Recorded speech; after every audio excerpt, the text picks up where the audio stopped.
The other top story this evening, a financial resolution and deposit insurance bill that is currently being studied by a parliamentary committee is generating fear among depositors. Now, depositors fear that their deposits with banks, both public and private, are not safe, except to the extent they are insured. Latha Venkatesh is here with the details. Latha, take us through the contours of the bill and tell us exactly why deposits are wary at the moment.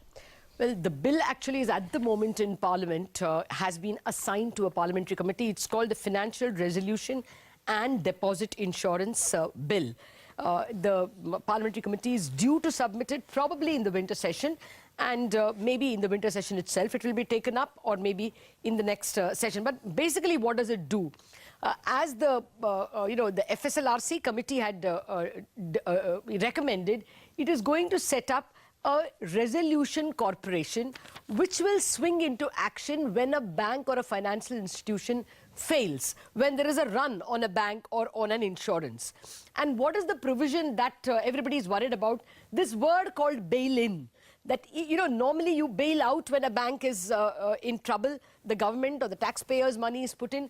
This is a bail-in. That is the money that is already there with the bank that will be used.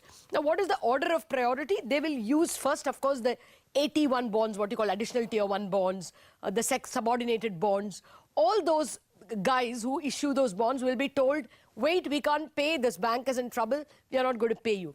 The next set, and that is the troubling part, that the bank's depositors will also be told, we are going to use part of your money and convert it into share capital so that the bank continues to exist. And if the bank exists at some point in time, it will be able to pay you back. So what are the deposits it cannot use?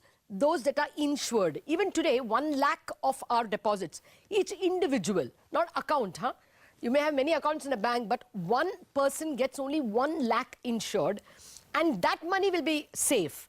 The remaining money could be used. For instance, the bank could take it and give you preference shares in exchange. It will all depend on what is the resolution that the resolution corporation hammers out.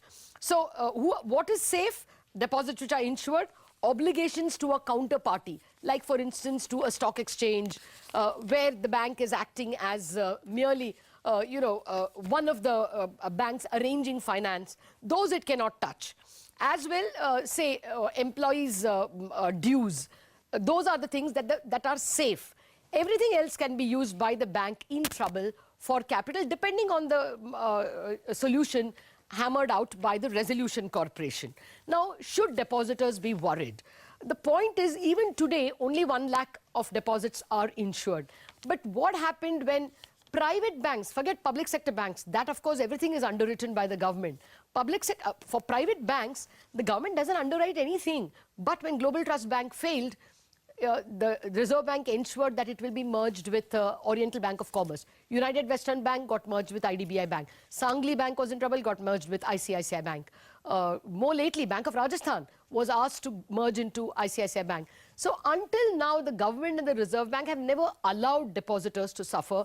And why here, in the capital of capitalism, in England, when Northern Rock was in trouble, the Bank of England ensured that all deposits are saved by the taxpayers' money. So even if the law, when the new law comes, it says that deposits can be taken, considering that India is completely a bank-driven economy, I doubt any government will have the guts to tell a depositor to take a walk.